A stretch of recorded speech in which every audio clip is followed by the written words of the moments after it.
Gilbo here at jgilbo11, taking a look at the NFL Stacking to Win It article for Week 12. This is, of course, Justin Elick's article, who was off again this week, and so I'll be breaking down his picks for the top stacks of the week. And top stack number one, jumping right into it, Seahawks at Buccaneers, team total of 25.5. He's looking at Russell Wilson, Thomas Rawls, Doug Baldwin, and Jimmy Graham. And big fan of this stack personally because I like that the points per dollar return that's possible. You're looking at some relatively low prices across the industry on Russell Wilson. Same thing with Thomas Rawls. Baldwin never really gets priced up.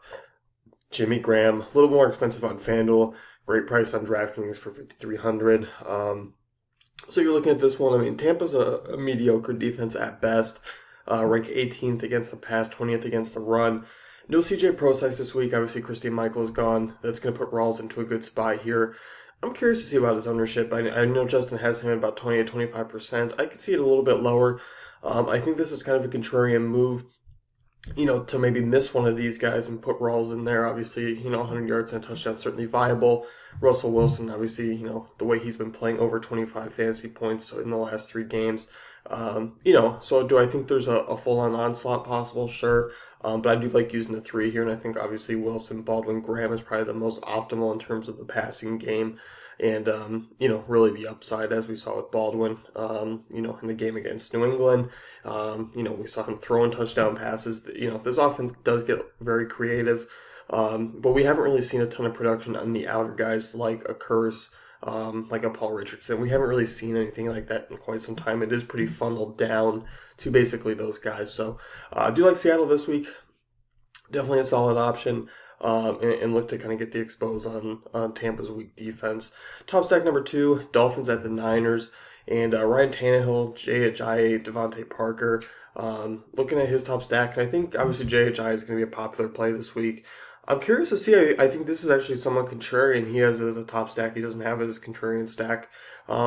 I think the surrounding pieces are a little bit contrarian. Obviously, a great spot, great points per dollar return.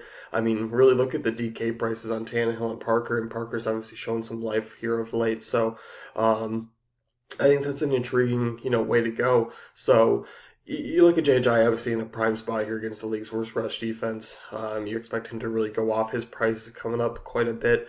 And if you're going for the team total whole here, I mean, obviously unless Ajayi just, scores, 4 touchdowns on the ground, you got to expect some pieces like Tannehill and Parker. And I think Tannehill, reasonable 200 yards, 2 touchdowns is there. Certainly the way Parker's been showing off, lately, I think it's worth a look. But obviously everything's kind of focused around Ajayi, so I definitely don't mind this stack. I definitely think it's actually more contrarian than a top stack this week. But we'll jump into the contrarian stack. He has Saints and Rams here. Obviously, I'm kind of somewhat in agreement. There isn't a ton of buzz for Drew Brees, as per usual. When we see him in a home matchup, we usually see, obviously, he's the cover boy of a lot of articles. A lot of websites are going to make him a prime focus. That hasn't really been the case this week, so I do like it. I obviously like this matchup. I think the Rams, pretty good against the run, average against the pass. Obviously, they rely on that front 7 and getting pressure. But we really look at this one. Anytime Brees is at home, I mean, the guy's phenomenal. So you look at the team total, right around 26. Drew Brees, Michael Thomas, Brandon Cooks, the Michael Thomas price is a little expensive for me this week on DraftKings. Brandon Cooks, 6,800, certainly much more viable. So I think in terms of the 2 top targets, I do like targeting them. A little more expensive, so I think that could be possibly in the contrarian way. I would bank that they'd have maybe a little bit higher ownership. I'd maybe put it in the 8 to 10 range rather than 3 to 5. But I certainly think in comparison to Seattle, in comparison to getting pieces to the Cardinals game, the Dolphins. So I do think they fall a little bit mediocrely owned this week, more than when they usually do at home. So certainly, going to get an advantage there this week. Value stack here, he's looking at the Bengals and the Ravens. Obviously, a team total 18 is not appealing whatsoever. But you look at here, there's a lot of fill-in pieces that could be used. The one thing is obviously the matchup is very tough. Tyler Boyd stepping in, going to be a prime target there on the outside of Brandon LaFell, Tyler Eifert. Very cheap across both sides. Jeremy Hill, obviously dirt cheap on DraftKings, $5,900 out of FanDuel as well. No Giovanni Bernard, obviously that should give touches to Jeremy Hill for about the 2025 range. Um, and I think Eifert is kind of the missing piece that no one's talking about here. Obviously, a really tough matchup against Baltimore.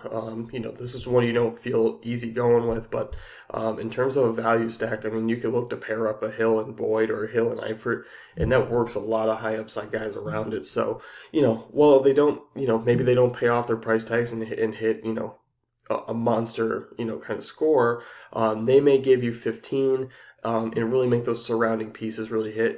If you get, a Fitzgerald or you get a good stack going, if Julio Jones somehow beats Patrick Peterson for 200 yards, crazy analysis there. Yes, I know.